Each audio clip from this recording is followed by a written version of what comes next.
Good morning, everybody. It's back to the Digging Deep podcast, and here today I've got Andrew Crawford and Tyler Griffin and myself, Quint Henniger, and we're back to talk some more about just just the comings and goings of our industry and life as a landscaper. So today will be maybe a little less formal than it has been in weeks past, and just curious what you boys been up to this morning.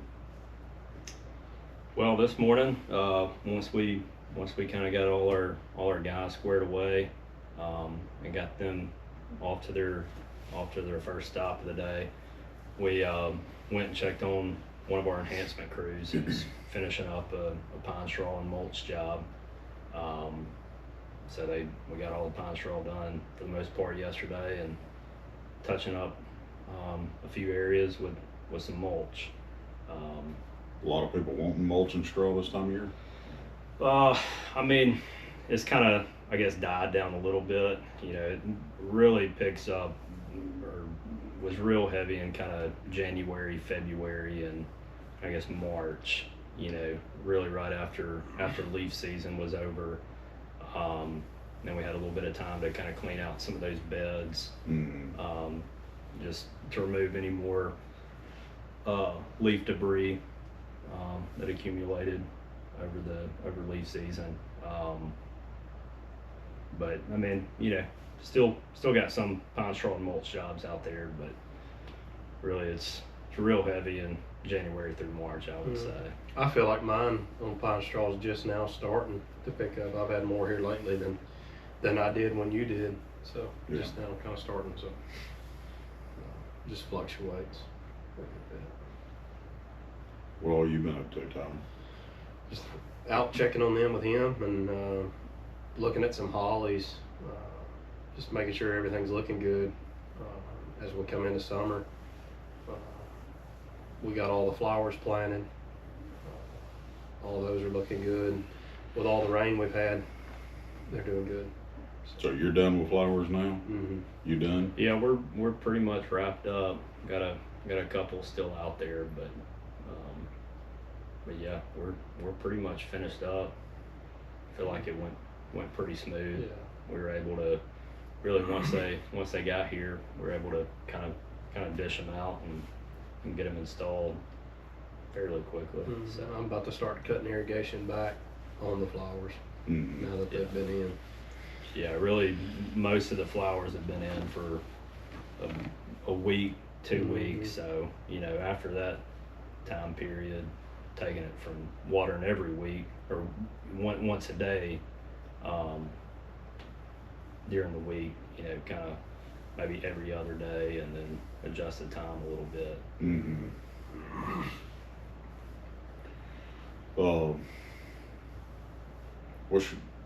I guess when you're putting together these plans to get all your flowers and stuff done, like, what's the hardest thing to sort through logistically? Not that I even have an answer, you know, to that question, but I do for my property. But You mean as a whole, or each property? just whatever. I mean, it seems like every time we do flowers, there's always a couple of things you just dread. Yeah. You know.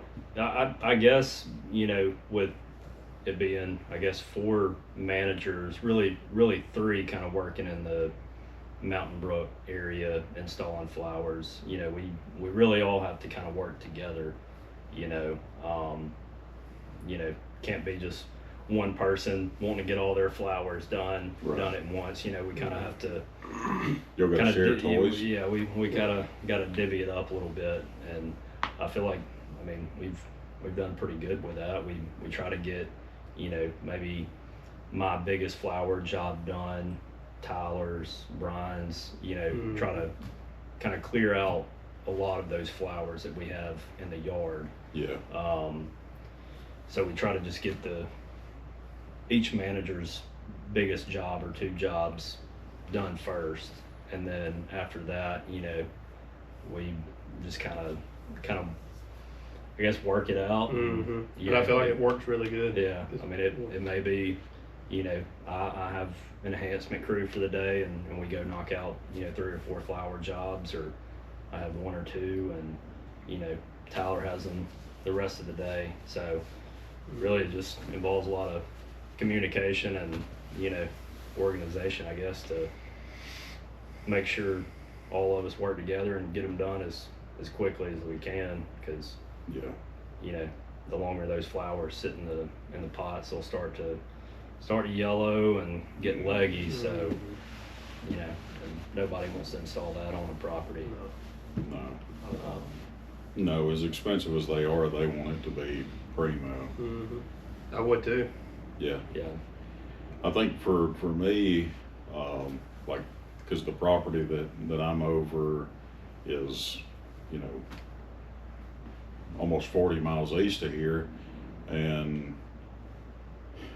I'm having to, in the midst of y'all doing flowers, I'm having to pluck a crew from here and kind of hold them hostage for, you know, they added like almost 100 flats of flowers this time. So, you know, we're trying to put almost 8,000 flowers on the ground as fast as humanly possible, you know. And some of the beds are big, some of them are small, and there's, there's always a lot of stuff to kind of deal with out there. From a logistical standpoint, roads are one way. There's kind of a couple of times during the day where traffic is disastrous, like, you know, nightmare tier, just issues with thousands of people moving around on the property and stuff. And you know, you've got to position yourself, you got to be thinking like way out ahead of them to make sure that you have everything that you need and you can hunker down in a spot when that time comes, because there's no moving, or people are going to be raising Cain if you are. And so kind of working through that, and it for me especially, having, you know, some guys who are experienced at putting in flowers and can look at stuff, and, you know, they can deal with just spacing material out and doing things, you know, the way you would want them to do it. And then some of the guys are completely novice to it, have no idea what to do. You know, sometimes they don't even know if they planted a single plant right. So like when you get into stuff like that, it's being able to, honestly, I'll draw out every single bed on that property to a T, create a design for just that bed, and have each bed broken down into like this many flats of this many flats of this many of this many of that, to where I can kind of have sort of an inventory system. And then we'll have, you know, a couple of trucks, and then we've got a big flatbed trailer that's, we're kind of caravanning around on the property, where, you know, maybe me and one other guy are laying 100% of the flowers out, and then they're just right behind us installing as fast as they can. So, you know, it might not be the way that everybody would do it, but I at least can ensure consistency, uniformity that way. And honestly, it's still a pretty quick way to do it. When you're trying to put, you know, almost 400 flats of flowers in the ground, and we did that in like, you know, basically 3.5 days. So with the number of people that we had doing that, which was essentially 2 actual guys and then 1 person helping sometimes, it's not bad, you know. I'm happy with it, but you know, you talking about even the watering, like there are some of those beds on that property that don't even have irrigation. And so having to religiously go hand water, and we up that kind of system this spring, so we've got a better system for that. But it's still time consuming, and just requires a lot of attention and kind of working through that. But yeah, I tell you, I enjoy doing it the morning we start, but by the time we're done, I'm glad Ready I to be don't have to done. look at them again for Mhm. 6 months. So Mhm. Yeah, and it can be tough, making sure everybody is, working, because I mean, it can be easy where one person's, you know, setting the flowers out, and then you got multiple people behind you just waiting on you. So, really trying to logistically make it work. I know a lot of times, if I can't necessarily meet the crew over there, I'm gonna at least have them go ahead and get all the beds prepped. Removing the winter annuals, getting them prepped, and then I'll get over there. Maybe me and one guy will start setting them out, and then basically they have all the flowers, what we need for each bed in that area, Mhm. and then I'm just trying to get them set out as quick as I can, and then coming right behind me. What kind of fertilizer did y'all use this year? So when we tilled and prep beds, honestly, we just went super, super basic. I've used bone meal and blood meal and stuff like that in the past, but I went up to the co-op and got several bags of triple 10 and put it out at, I guess, at a rate that I felt like I wasn't going to hurt the plants. Dumped it out after we pulled plants and tilled it all in, just incorporated it into the planting bed. Then we planted.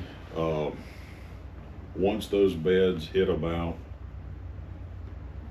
I'm gonna say 3 to 4 weeks from installation, I'm gonna go do it again. Mm-hmm. And I kind of always toy with what I'm doing for kind of health and nutrition.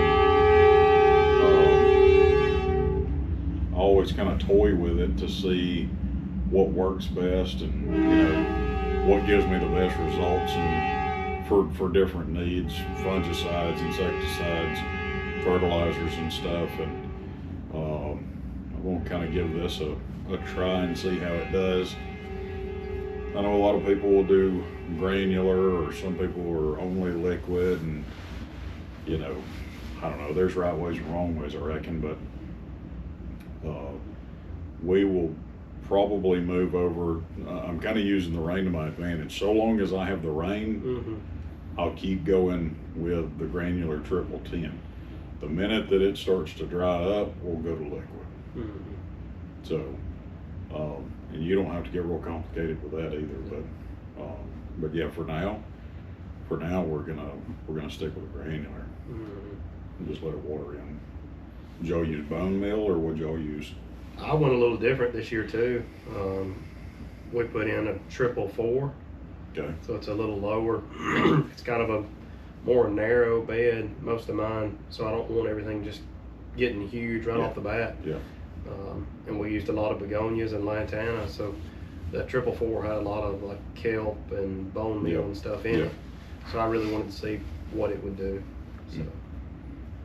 Yeah, I've pretty much stuck with bone meal, I guess, ever since you kind of introduced it to me last year or the year before. I mean, it's treated me well. So I mean, it's good stuff. It's real I've good stuck stuff. with it. I think most people just grab Osmocote off the shelf. That's what a lot of people end up going with, and it's a great product. Yeah, I mean, there's nothing wrong with it. For the sheer volume of bed space that we've got to cover at the property out there, like we had to come up with something different because I mean, I'm not trying to.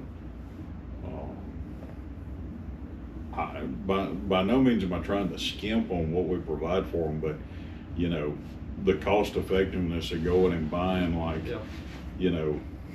mean, I might need 50 cans of Osmocote to cover all those beds. You got just as much in fertilizer as you do flowers. Yeah, that truckload of Osmocote costs as much as the truck, So, so yeah, just I guess trying to be smart with you know, what kind of operating budget we have for doing that, and just seeing what I can get out of new things.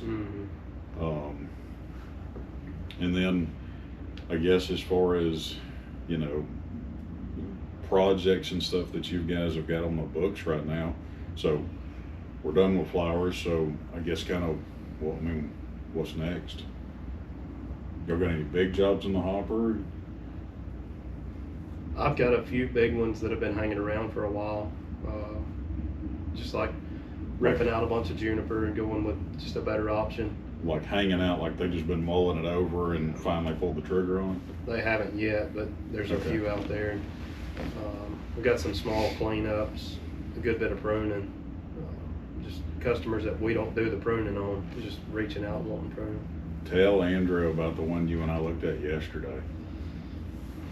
So the pruning part of it is going to be really easy. It's just pruning some boxwoods, but they've got a fence line that it's just covered in every kind of ivy you could think of. And they want it all just completely cut from the bottom, taken off the fence and hauled out of there just so they can see the fence again. And Now, when he says all the ivies, he means Boston ivy, English ivy, and Got poison it all. ivy. Got it all. a little bit of all of it. And then a ton of Virginia creeper mixed in there. But at this point, we can't even see the fence, so it'll be cool to go in and get all that off and kind of uncover the fence. How you gonna keep the guys from just being eat up by it? Wearing long sleeves, or we talked about getting them a poncho and some long gloves just to try to keep it off of them. It's a reality in this. You're gonna get it on you, but we do everything we can to keep it off of them. But Yeah, I think getting some kind of super cheap little rain jacket or poncho thing that, if it gets snagged or tore up, throw it away and get another one. And if you can keep some of those oils off of you, you'll be in better shape come into the day. Mm-hmm. And some people, it doesn't even bother. But Yeah. you got the other case where the wind can blow. And some people swell up and look like a Joker off of Goonies, Yep. Yep. That's me. Yep.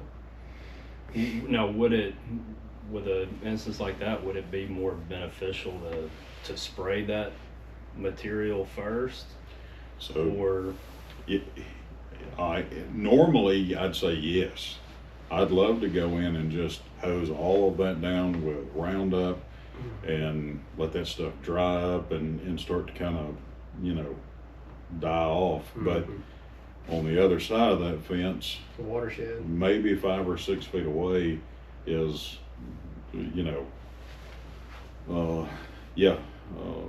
just a municipal watershed for that whole part of town. And that's a no-no area that's there. a big no-no there. And I'm sure there's tons of people that would go around and spray that, but we're just not ever going to take that chance. No. It's not worth it. So yeah, we get to do it the old-fashioned way. nothing wrong with See if you say that at the end of the day. Yep. that? No, I'd be covered up with that poison ivy. It'd be a good rainy day project. Just keep washing the oil off. Yeah. And a lot of the vines and ivy and stuff, it's pretty invasive stuff. I know we would be going in to remove it off the fence. Are they expecting it to not come back, or do they realize it's going to be, a kind of a constant? I think there's probably going to be a pretty high likelihood that fence is going to have to come down and be replaced. Mm-hmm. If It's been on there so long.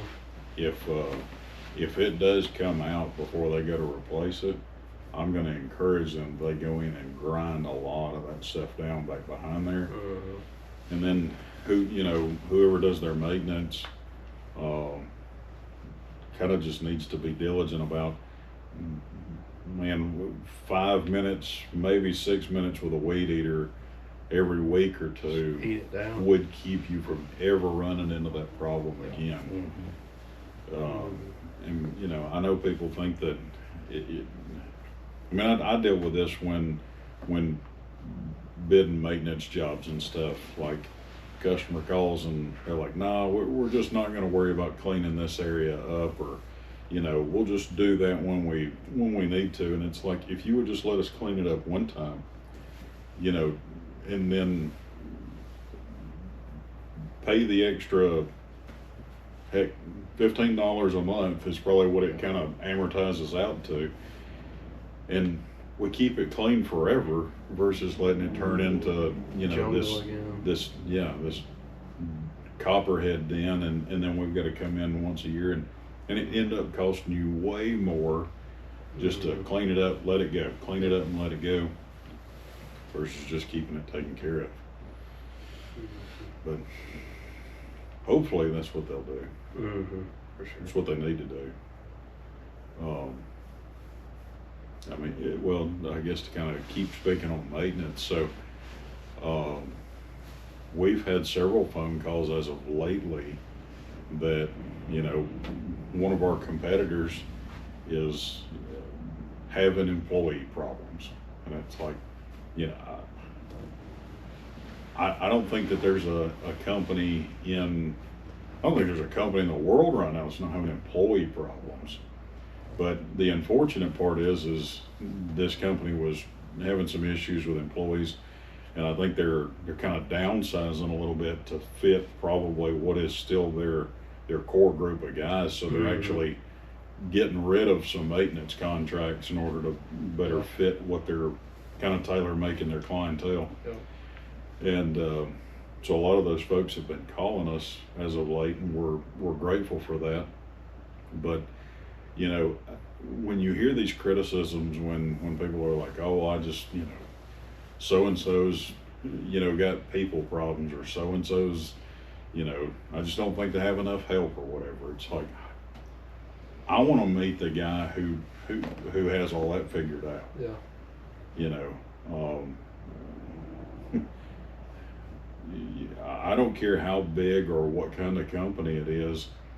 I mean, you know, you think of somebody like a Jeff Bezos owns Amazon, and you know, there's an Amazon distribution center right up the road from our office. Do you know how many people we see off Indeed or apply in the office or whatever where they worked at Amazon? Well, you know, I mean, that guy's like the richest man in the world, and to sit there and act like no one has people problems. I don't know. It's kind of odd to me. Now I think it's certainly worse now than it was pre-COVID. But you know, since all that took place, you know, a lot of people just, I don't know, have found ways to not come back and fill a lot of these positions that they used to. And I'm not entirely sure how they're doing it, besides, you know, juggling in, I don't know, working part-time here, and they're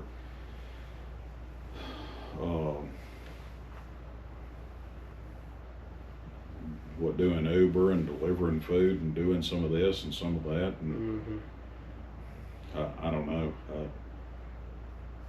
I think there are philosophical issues that, you know, us piddly landscapers can't solve, but yeah, I guess kind of the idea that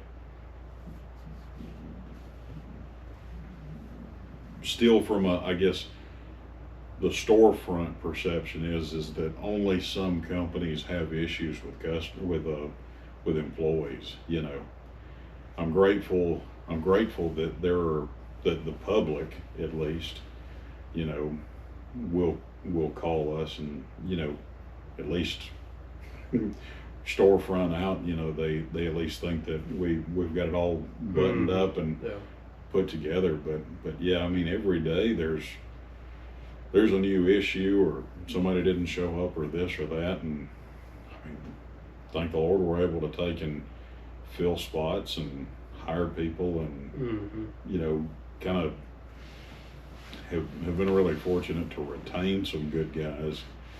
But yeah, the notion that, I don't know, that employee issues only befall certain people at certain times, I think that's as much a new normal thing as anything ever has Yeah. been. Yeah, I mean, it's definitely an issue everywhere. I think as far as, us managers go, that's, where we really have to step in and do what we have to, to make sure, whether we got to go out and help our guys, do some extra pruning or, just really step up to the plate and kind of get out there and, get our hands dirty and, Mm-hmm. if we have to jump on a truck, so be it. But how does that translate over into training? Are they still as receptive to training? Do they pick it up? Do they, Yeah.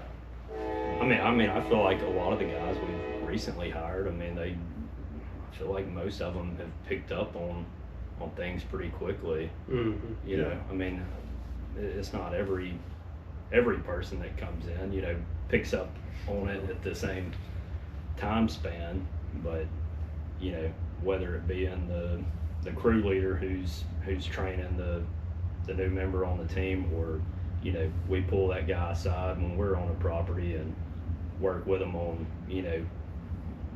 showing them how to edge, or, just simply run a mower, Mm-hmm. and then, really just kind of getting them familiar with one particular piece of equipment.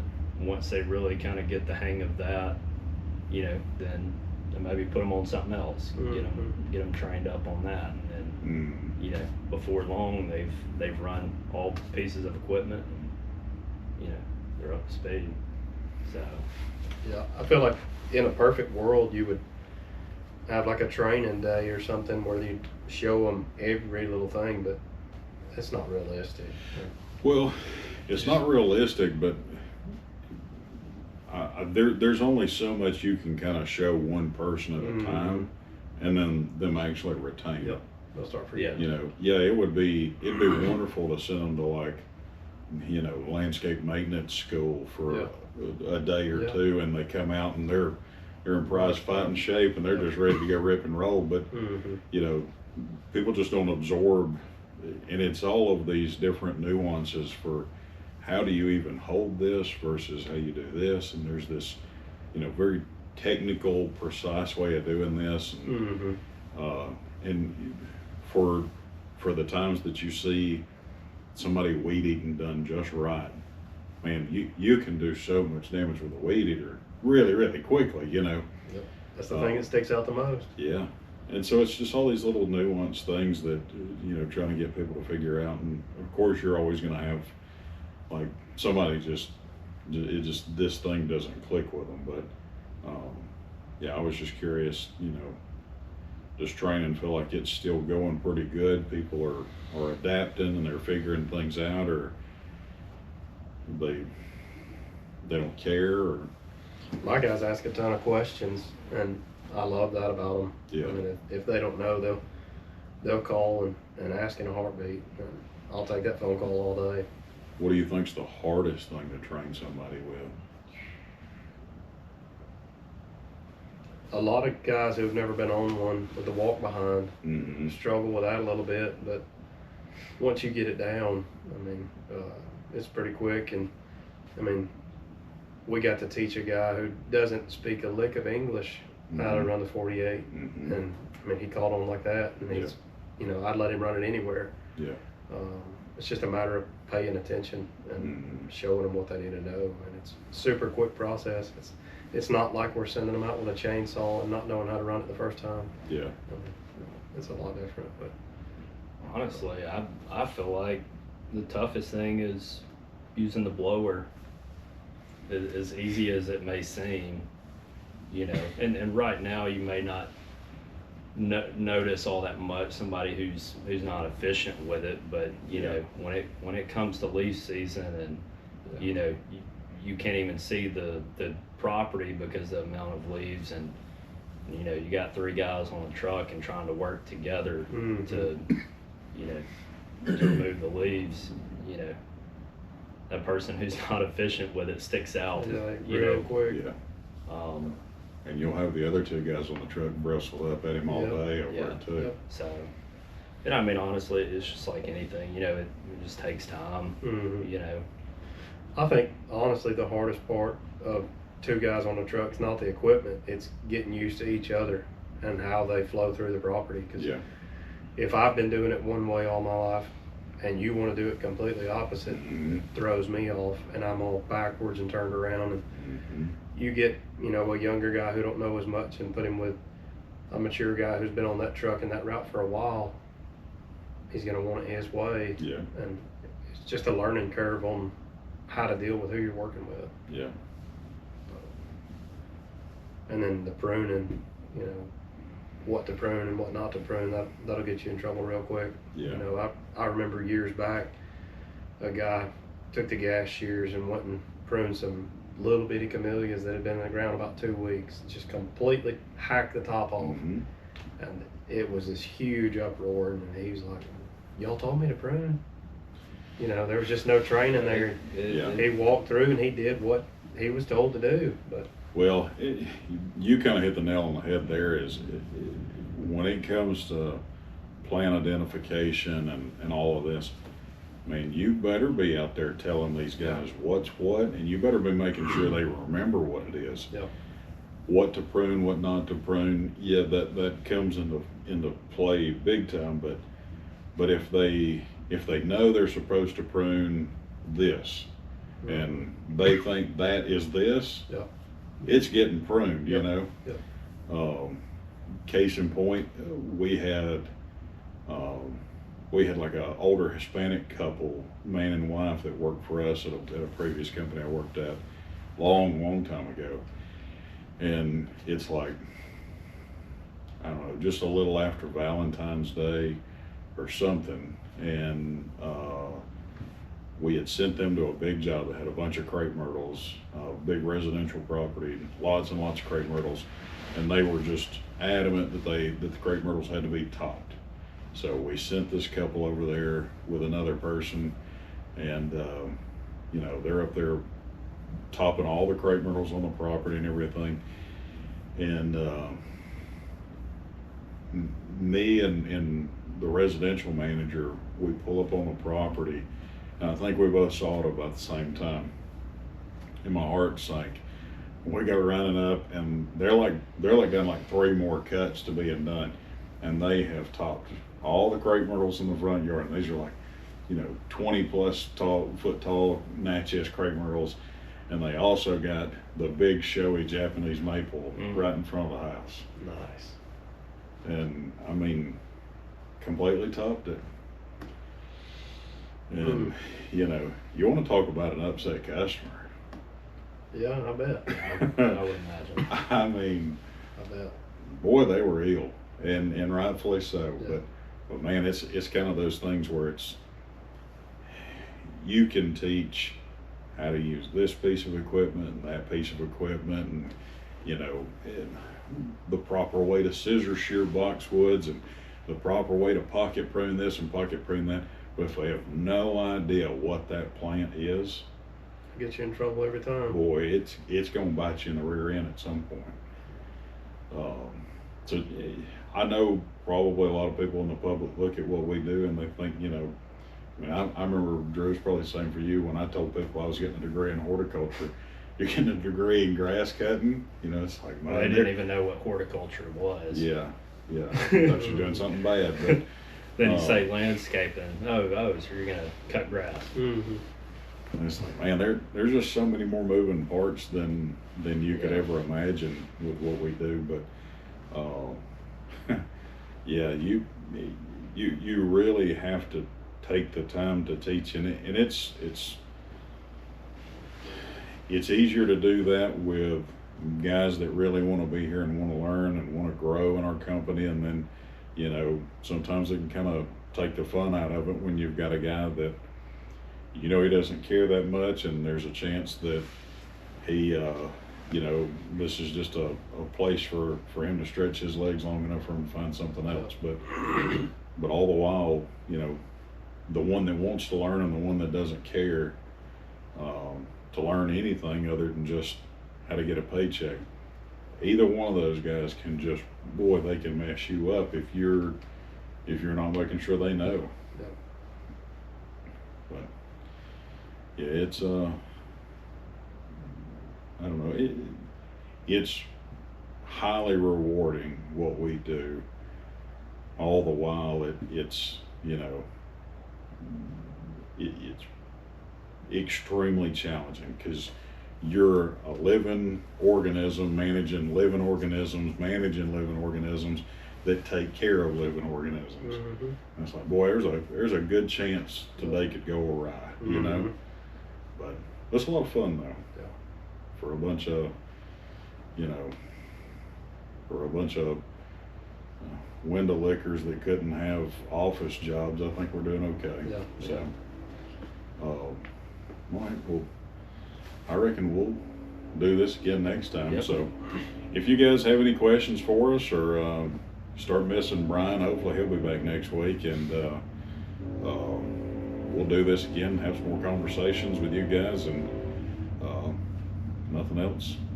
Like, subscribe, and follow us on YouTube, Insta, Twitter, and all the other things that we have. So we greatly appreciate it. Thank y'all. Thank you.